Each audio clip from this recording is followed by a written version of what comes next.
First, God does not exist. But don't worry, what does exist is good, as opposed to evil. So if you believe in God, you believe in good, and that's as it should be. You are just fine. If you believe in evil, then you probably need a whack on the back of the neck with a big fucking stick.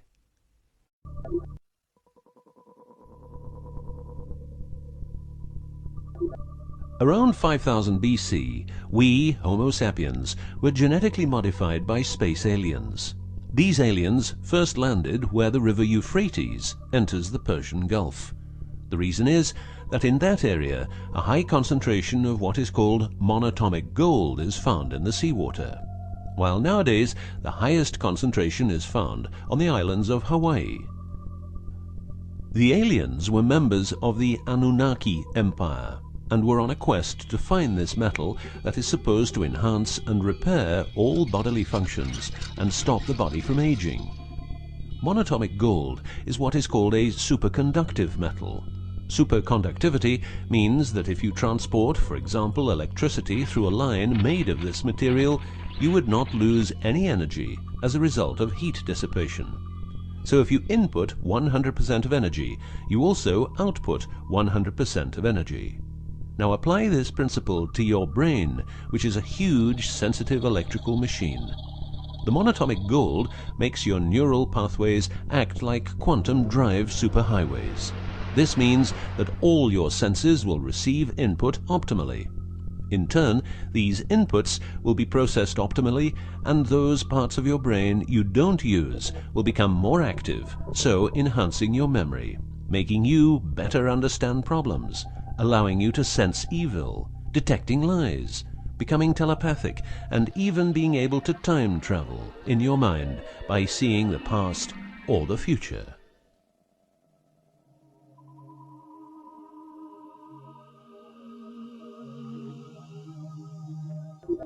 So the Annunaki, which is the name of the empire which includes races like the Saurian, or as they are called the Reptoids, the Argarians, or Nordics, because of their human looks, and the Greys from Zeta Reticula, were looking for monatomic gold.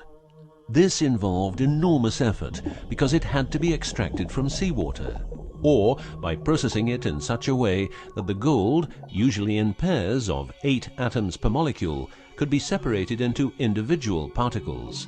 In this fashion, the monatomic elements were separated from the multi-atomic cousins.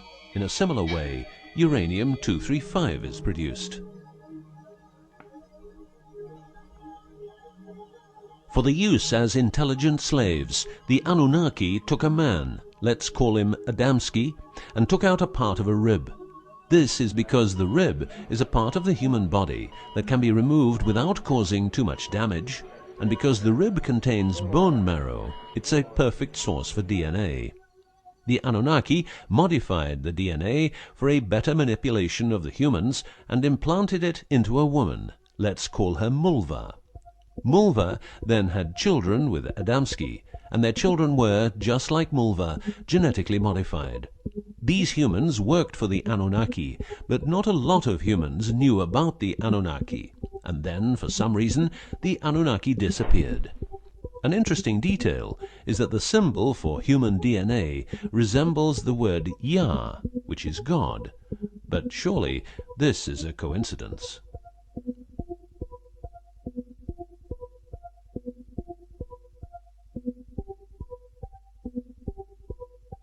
Now, some humans received part of the knowledge of the Annunaki.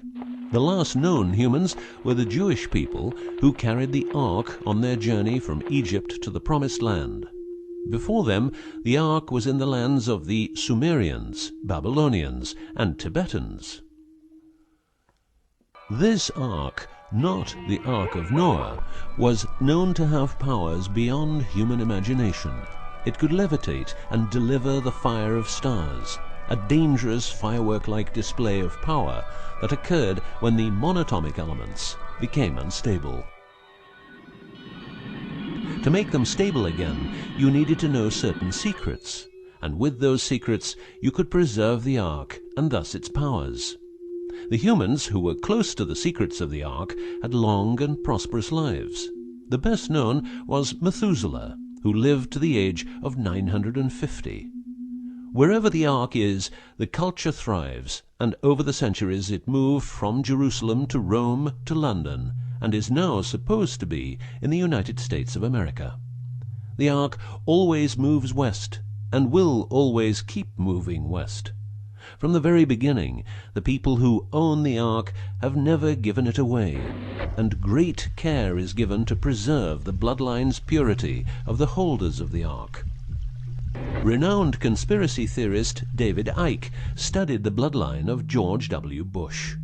This he traced back all the way to the Sumerians, a people who lived in the southeastern part of what is now known as Iraq, where the river Euphrates meets the Persian Gulf.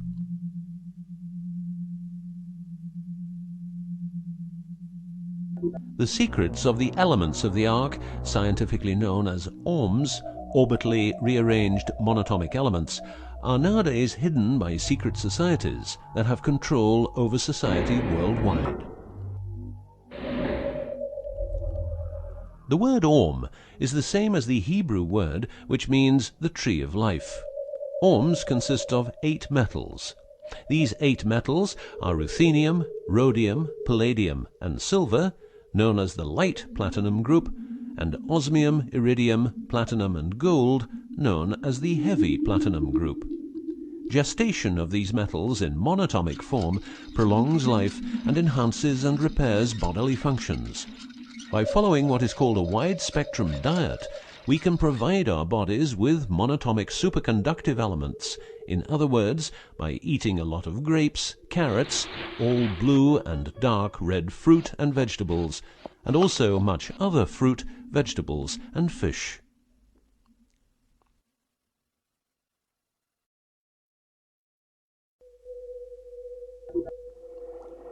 There are countless fragments of footage shot by both Russian and American astronauts, which show the vast number of lights that seem to be attracted by releases of electromagnetic energies by both the Earth and man-made objects such as satellites. In Building 8 of the Johnson Space Center in Texas, the USA, high-resolution pictures taken by satellites are photoshopped each day to remove proof of aliens. In the film The Secret NASA Transmissions, the footage, it becomes clear that astronauts have grown accustomed to these strange anomalies, and that even in 2000, an unprecedented cooperation between NASA, the Russian Space Agency, and a committee of UFO experts was formed to share knowledge on this subject. To better understand this whole story, a few revelations are in place. Everything vibrates because atoms vibrate, and that is because the subatomic particles are in harmonic resonance, a fancy word for vibration and keeping themselves in equilibrium. Gravity is vibration generated by the presence of mass, and it can be neutralized by altering the harmonic resonance of the gravitational field. In other words, if you generate vibrations, you can alter gravity, and with superconductive materials, the amount of energy needed for generating the vibrations is greatly reduced. A practical example of reducing one vibration with other vibrations is the use of anti-sound. If you instantaneously produce the exact opposite waveform that comes towards you in the form of sound, the sound will cease to exist. This is called destructive interference. One of the forms of creating anti-gravity is called auditive levitation, a method used by Tibetan monks to elevate rocks over 250 meters high and 250 meters distance. By arranging drums and trumpets extremely precisely, together with some 100 men chanting, all arranged in a precise manner, the monks, after about 5 minutes, could levitate a rock weighing a ton and place it exactly where they wanted it. Theorists around the world theorize that huge monuments like those of the Egyptians and Mayan people were built this way. Other examples of anti-gravity we find in the vast amount of UFO sightings. These UFO sightings are actually experiments run by governments in their search for anti-gravity propulsion. So, if the technique is known, why don't we all transport using anti-gravity propulsion? For each year of technological advance, the military advances 44 years. All science is merely a means to an end. The means is knowledge. The end is control. Who will be the beneficiary? What do they want? What they want is control. The establishment of a global economy which is totally predictable and can be manipulated in every sense. Ein Volk, ein Reich, ein Führer. What I am saying is that the vast majority of people is being controlled by the established upper class. I know this is like the plot of a bad movie, but stay with me for a minute. Anti-gravity exists. The ability for everyone to be a genius exists. Aliens exist, and much more efficient ways of producing energy exist. For example, the mighty engine, which produces the same amount of energy as a normal engine, but only using 5% of the fuel a normal engine uses. Or the PAP engine, which without fuel, only driven by the power of zero-point energy and a small amount of noble gases, can deliver 500 horsepower for a period of 10 years.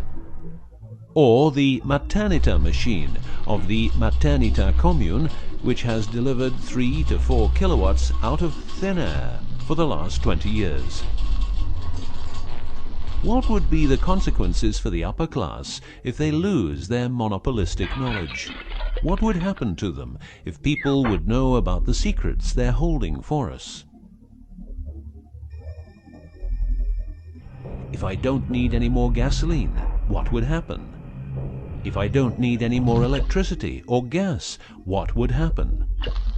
If I don't need any more medicines from the pharmaceutical industry, what would happen? In order to ensure their powers, the upper class, some call them the Illuminati, handles a strict agenda. The agenda has the aim to prepare the world for world domination, beginning in the US and Europe. According to conspiracy theorists around the world, this is what they are doing as preparation. By the way, these people are extremely smart and fanatic, extremely rich, and they have tried it before. Then they were called the Nazis.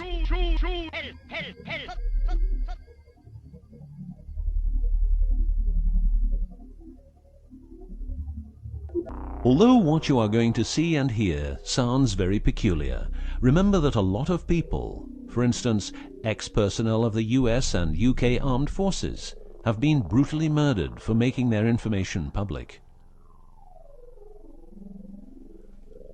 Let's begin with 9/11, but first a little history. What the Second World War did for the US is that it gave the country such an economic lead that it could easily grow more comfortable in its already powerful role. The industry of war gave everybody jobs, and therefore everybody could start consuming. Marshall aid gave Europe the economic impulse it needed. In other words, war leads to flourishing economies and leaps forward in technology. The process of transformation, even if it brings revolutionary change, is likely to be a long one, aside from some catastrophic catalyzing event like a new Pearl Harbor. These are the words of a neocon think tank whose members count people like Dick Cheney, Wolfowitz, and Donald Rumsfeld. What it says is that America needs a war to transform into its next shape, and 9/11 is our new Pearl Harbor. In the manipulation of people, one of the strongest weapons is to make people believe someone else did it. What I'm trying to say is that the US government is trying to make the people believe Osama did it. But did Osama do it? Did you know that 6 weeks before the WTC towers collapsed, the owner had a new insurance policy made up, ensuring that the owner, if the towers would collapse due to a terrorist attack, would receive the amount of $3.5 billion. The owner, because 2 towers went down, tried to claim 2 times $3.5 billion, but only received 2.2. What happened to building number 7?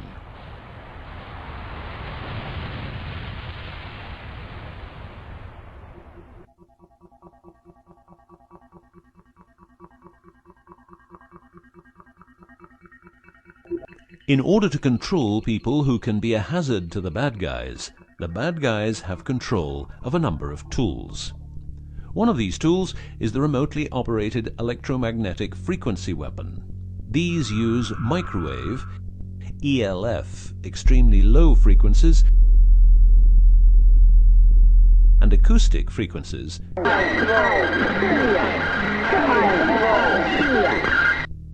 to covertly attack and harass innocent citizens.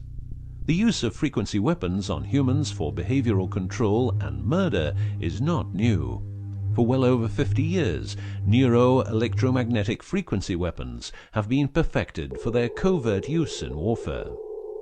These classified, non-lethal or silent weapons, as they are known in the trade, have also been perfected by experimenting on an innocent and unsuspecting public since their early development.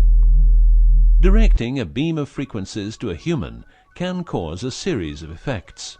A well-known effect is ELFs, causing nausea, headaches, wild racing heart without cause, sudden violent itching in different parts of the body. A frequency weapon can look like this, or like this. Its shape depends on how frequencies have to be directed to the target. Did you know that the U.S. Patent and Trademark Office holds a vast amount of patents for machines which can be used in direct or subliminal mind control systems? Here are a few. Method and system for altering consciousness. Superimposing method and apparatus useful for subliminal messages, subliminal message generator. Enough about the frequency weapons. Check this link to learn more.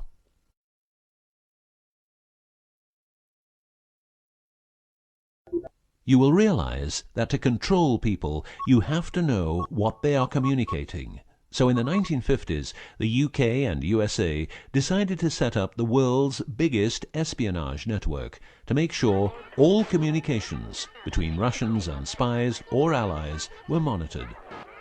This system has continuously been updated since the day it became operational. The system's name is Echelon and consists of a vast network of listening posts, extremely advanced computers, an enormous number of people, dishes, and taps.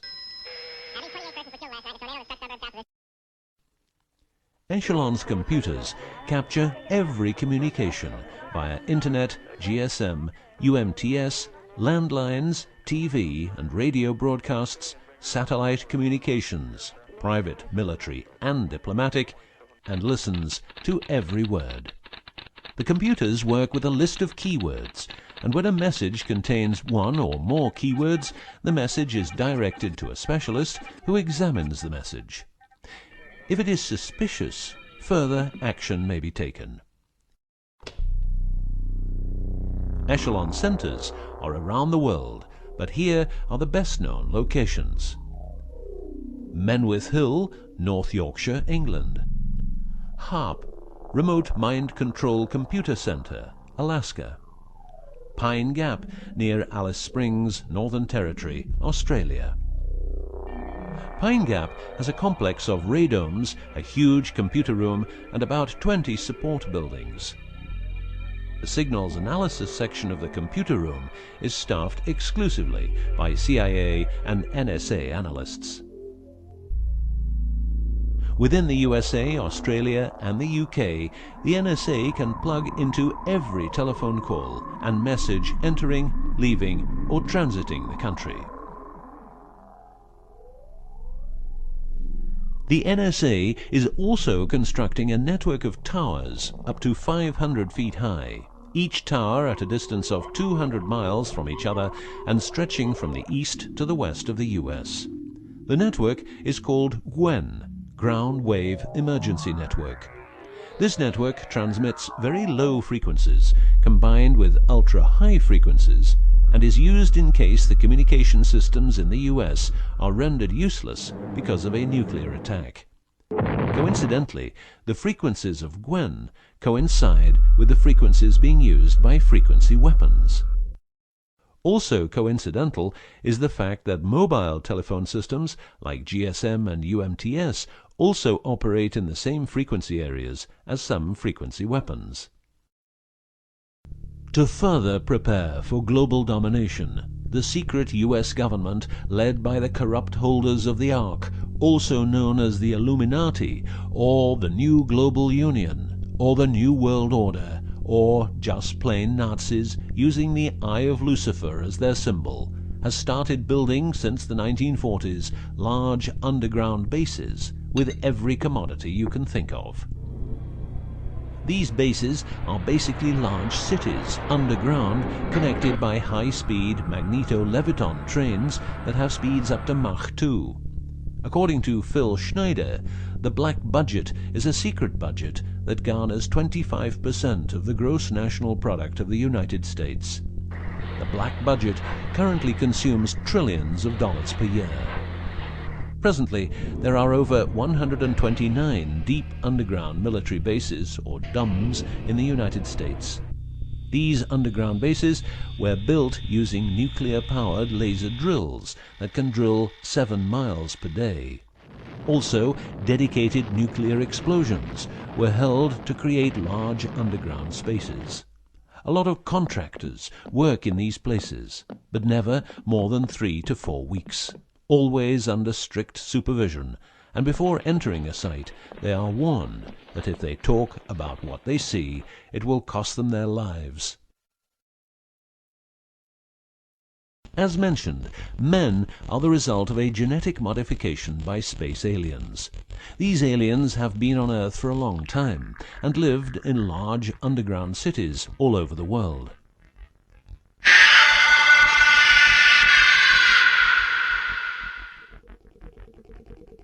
Collaboration with modern governments began as early as 1933 with the Bavarian Illuminati and Thule secret societies, and this collaboration was brought into America via the CIA, which was established with the help of American Nazi agents as well as European Nazis who were brought into America through Project Paperclip and other operations. It was agreed that the aliens and the upper-class secret government would help each other, as agreed in the 1954 Greada Treaty. By 1979, the aliens didn't respect the treaty at all, and it was in this year when, at Dulce Air Force Base, a huge underground base was being built, and during excavation, an underground alien city was discovered. There are several species of aliens working with the U.S. at the Underground 7 level facility at the Alien U.S. Government Biogenetic Research Base in Dulce, New Mexico. The reason they help the U.S. government is because the aliens need space here on Earth for conducting experiments on humans and storing humans in suspended states for reasons unknown. In exchange, the aliens give the U.S. government technology. Examples of these technologies are stealth aircraft, anti-gravity propulsion, genetic research, quantum technologies, computer technology, biological warfare, medicine, GSM, etc. The greatest weapon the devil has is the disbelief people have in him. The devil represents evil, and those who want to dominate are the evil ones because they keep their knowledge from saving lives and improving the world. Instead, the evil ones will make the people more docile and stupid, using more tricks in order to achieve their goal, which is world and universal domination. The story of the aliens seems so unreal that, like the devil, it is subject to ignorance and ridicule, and that is its greatest weapon. In the past and present, the evil ones have tried a number of methods and products to manipulate people. AIDS, invented by a laboratory in Chicago, Illinois in 1972. It was a biological weapon to be used against the people of the United States. Second, the US government has a Tesla device to generate earthquakes. NASA only landed on the moon once. Almost 90% of drugs trafficking is organized by the biggest secret services in the world, like CIA, NSA, MI5, MI6, and so on. Since the US is in Afghanistan, poppy production has reached an all-time high, and never has there been so much heroin on the market. People who don't need drugs needn't worry. Their needs are covered by the pharmaceutical industry. The global warming story is a hoax. The Earth is warming up, but not as a result of CO2 produced by man, but because the cycle of the Earth is just like it is. Remember that 10,000 years ago, the whole northern part of the world was covered in ice. It's what we call an ice age. The Ark, in its recent form, started its journey in the deserts of Egypt and was carried to the Holy Land by the Jewish people. In Jerusalem, the Ark started its journey around the world heading west.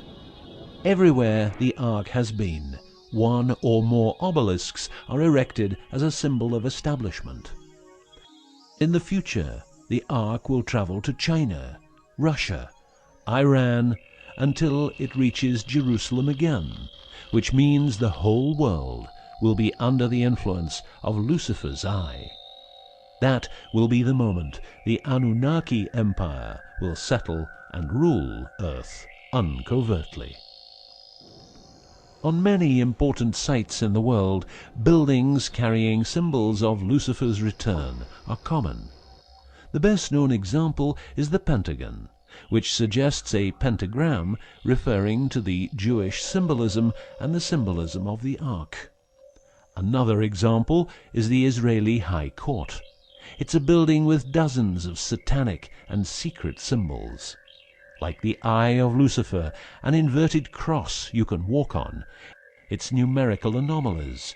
It was built in exactly 750 days. Used exactly 250,000 stones, all hand-laid, and was funded by the Rothschilds, the founders of the central banks and the World Bank. These buildings celebrate the coming of and will serve as headquarters for the evil ones. From here, every communication will be monitored. The underground cities will then be used as detention camps, where the bodies of resistance people will be converted into soulless zombies. The army of the NWO and its intelligence agencies will be able to track and trace everybody on Earth and influence their opinions or simply dispose of them. Socially, everybody will be watched by their neighbors and friends and mobbed if they have different opinions. The rich, richer and smarter, the poor, poorer and dumber, will support the pyramid with Lucifer's eye on top, as it has always been. This will be the future, and the future is now.